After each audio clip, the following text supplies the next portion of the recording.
what's up, investors, everyone? Today we have our Phillip Wealth Planners Executive Director, Mr. Looi Ming Foo, with us today. So today our topic will be talking more about young Malaysians bankruptcy, and because there's a recent statistic that show that the Malaysian bankruptcy rate is pretty high. So Mr. Looi, thank you for joining us today. Thanks for having me. Okay. So recently there's a report that states that there's an astounding 10,378 people. That's the number of young Malaysians who were declared bankrupt between the year 2018 and September last year. So there's over 20% of this 47,929 persons declared bankrupt during this period were under the age of 34, and 10,138 were aged between 25 and 34 years old. While those under 25 make up to around 240 bankruptcy cases, according to these statistics from Insolvency Department website. So, Mr. Looi, we would like to ask you, what do you think of these statistics in Malaysia? Of course, it's quite unfortunate to see or to hear of so many young people, especially, caught financially. This is actually a predicament that they face.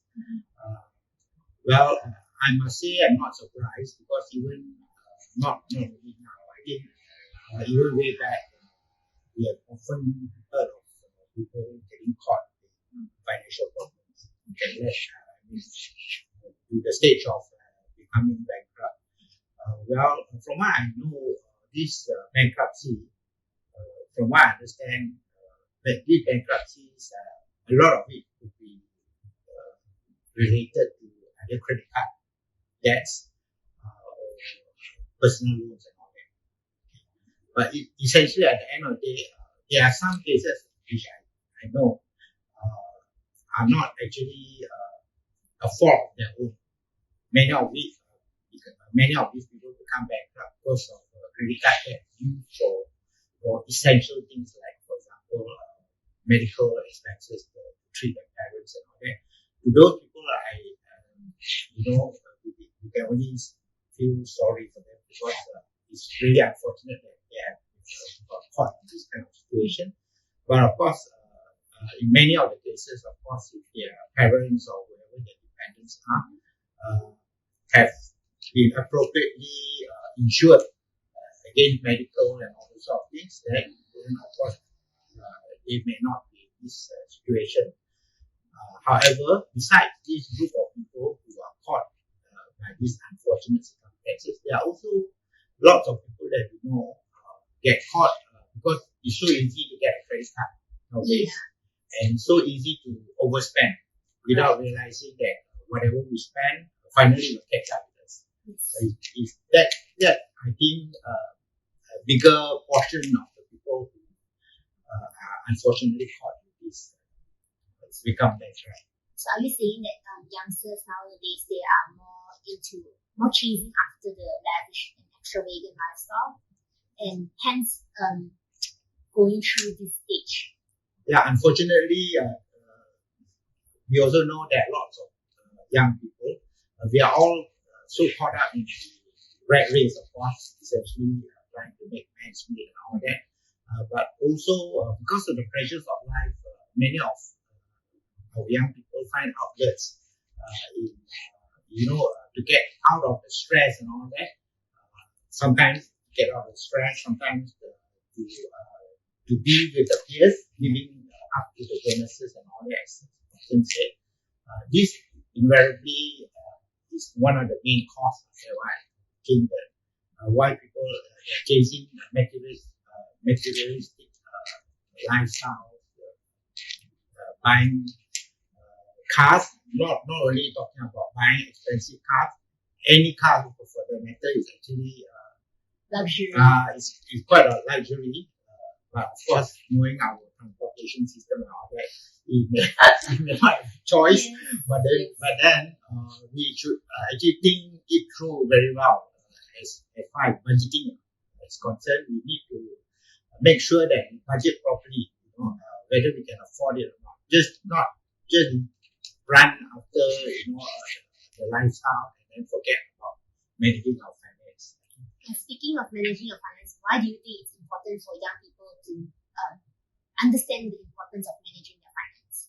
Okay, yeah, that's a good question. But essentially, we all know that it's easy to spend. Okay, it's easy to spend, and it's more difficult. Actually, easier said than done to save for a rainy day. But essentially, my belief is no matter what age we are, we should immediately start actually planning for our retirement. Because retirement comes very, before you know it, it's already at your doorstep. I mean, even for young people, they should start planning for That's retirement. Right. Because there's a saying, the best time to plan for your retirement is when you first start work. Wow. That's when you should start planning for your retirement. The second best time to start planning for your retirement is today. Oh. So basically, of course, if we have started work some years ago, then of course the second best time is to start today. Because I have to start essentially, time flies. As everybody says, time flies. So the earlier we start to plan for retirement, the better it is. Because don't forget, as we go along the journey of life, there will be so many areas that we have to spend money on. Right. Okay, you settle down, and then have children, and then have to plan for your children's education and all that. But what about ourselves? So that's why is state that we all need to start planning for retirement earlier. I think I'll have to ask this question on behalf of everyone. How do we start planning for retirement when we have barely enough to handle all our expenses already? Correct. It's true that many of us are living from paycheck to paycheck, essentially. But then saving and all that is a discipline. It's a discipline that we all, when we say about discipline, discipline actually comes from habits. Alright, so habits come from something that routine, that we have to do. We have to force ourselves to get into it. No matter how much we earn, at the end of the day, it's how much we are able to save. That makes the difference. Actually, it's not how much we earn. If we earn 10 or 20,000 a month, and we spend 20 to 30,000 a month, that's not good. At the end of the day, we end up in a deficit. So essentially, everything is about discipline, and everything is following some guidelines on budgeting. Budgeting actually is something that there's a rule of 50, 30, 20 rule. 50% you have to spend on the necessities, okay, the needs.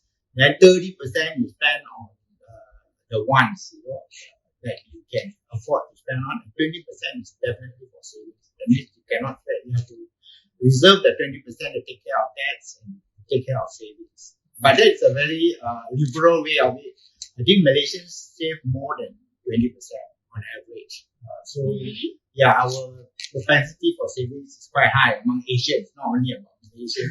Among Asians, generally, I think Asians like to save.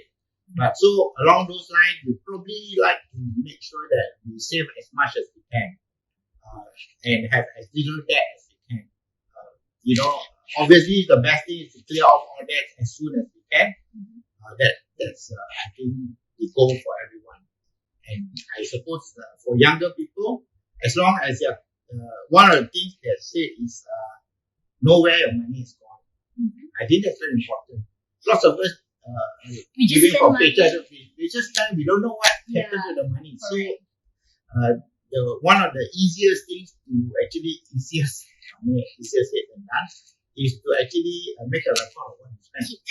Keep track of what you spend. Know where your money is gone. I think that's important. So otherwise, you just continue living paycheck to paycheck. And not only that, some I know friends and all who have been using the credit card to roll. You use your credit card credit from your credit card to pay off your other credit cards and all that. That's a very bad practice because of the high interest rate that you know for credit cards. It causes to become financially ruined. And I think this is something that we must be aware of. Yeah. So you've already shared on the budgeting methods that we can can work on. What about investing? What about setting aside a portion of money for investing? What do you think of that? Okay, well, we all know investing is actually very important. You can only invest if you have money. That's true. Obviously, That is very true. if you cannot, you don't have money, then there's nothing to talk about investing. So, essentially, when we talk about investing, there's long-term investing and short-term investing. But okay, for all young people, as you go into young people, meaning probably in the 25 to 35 age range, I would think that one of the better ways of investing would probably be to buy a house. You buy a house, those are assets that will appreciate. Or of course, because we all know that once you invest in a house, it's not so easy to get rid of. It's not so easy to liquidate, and we also know that you'll be forced to pay off for the house. So eventually, your first home will be your seed for you to grow into your second home or things like that. All right. So those are things that you can do. Invest in assets. They are actually assets. Assets that means the value of it will grow. Some people will think, "Oh, I invest in a car," but a car is not an asset. It's a consumable. Yeah. As you invest in a car, you all know the car will give you depreciate. It will give you problems. You got to maintain it, things like that. So essentially, investing will be into assets which will grow as we go along. So home is one asset, a good asset to invest in. Invest in ourselves. Go and study. Go and take on Grow in the meaningful knowledge. courses. As it's a fact that if you invest, in ourselves by learning new skills, by extra knowledge and all that, learning how to do business, learning how to do, nowadays IT and marketing and all this sort of stuff. Yeah, investing in ourselves, and then with that you can help to generate income for yourself. So that is also another form of investment. Lots of people may see only investing in things, substantial or material things, but it's not only that. It's a lot of other things, non-quantifiable things like knowledge and all that. It's also a good investment that we should consider, especially for young people because they are on their way up. Yes. Look at things like that. Yeah. Okay. I think. But do you know why do youngsters not? Why they feel there's no need to invest? Okay. You see, there's this thing about investment. All lots of people, maybe because of the pressures of life and all that. We know that young people tend to hope to get a windfall. Yeah. Therefore, they want. One thing I got to tell young people is that there are really no shortcuts in life. Okay. Everything that we finally will get. There will be some who are very lucky, they strike gold or they get a windfall. But there's no shortcuts to it. Everything is saving, putting aside money and investing it, and then from there you start to accumulate. That's basically a process that we all have to go through. But having said that, many of us think that if we invest in something and it can, grow very fast. Like at one time, cryptocurrency, and we go into very very highly volatile kind of forms of investments, like trading the forex market and things like that. Those have to be traded on very carefully because as long as we don't understand those form of investment, better we learn about it first before we need to know what we are getting into. Like for example, Warren Buffett, he's a big time investor. He never gets into things that he doesn't understand. Yeah. So I think that's very important for us. It's very easy to be taken away by big schemes and you can get rich quick and all that. that sometimes get the better of us. So as young people, although we know that, oh, I'm young, I don't mind losing now because I still have time to recover it. But don't forget there are people who have dug a hole so deep, it will take them years to come out of it. So that's why it's very, very important for us not to get into something that we don't understand and think that miracles can happen. Although they have happened before, but it's not all the time that everybody is going to be successful in that. So that's why investment is still a process. You, of course, having said that, it's good if you can get a coach, a financial coach, someone who is experienced and able to give you the guidance. I think that's one essential area that some of us think that, oh, it's okay, I can DIY, I can go and Google it and find out and all that, but not all the time everything is in Google. Yeah, and also not everyone has the time for that as That's well. right. So we read a little bit of it and we say, okay, we know enough already, we just go and dabble in it, then end up losing money. Yes. So financial coach or financial advisors are also very important for one to consult. Okay, I think there's a lot of information that you've shared today. Thank you, Mr. Looi. Yeah. So today, we have covered the retirement is crucial, especially since if you have started working, you should start planning your retirement soon. In fact, today if possible.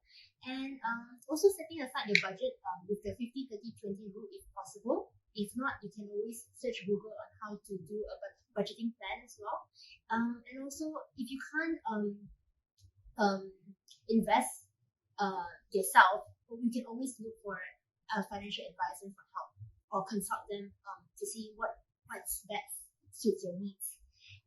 So I think today that's all for today. Thank you for tuning into our podcast today. If you have any other comments or suggestions for topics in future, please drop down in the comments below and we will see it through. Thank you. Bye.